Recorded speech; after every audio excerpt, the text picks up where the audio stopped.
ఓంకారేశ్వరి శ్రీహరి నగరి ఇదిగోరా బదరి వైకుంఠేశ్వరి శ్రీకి నగరి అదిగో మహిమగిరి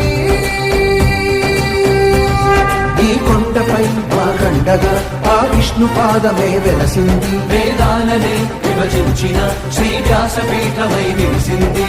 అలకనంద జల సంగీతం శ్రీహరి నామం కృష్ణకుండ జలధారలలో హరిభక్తుల స్నానం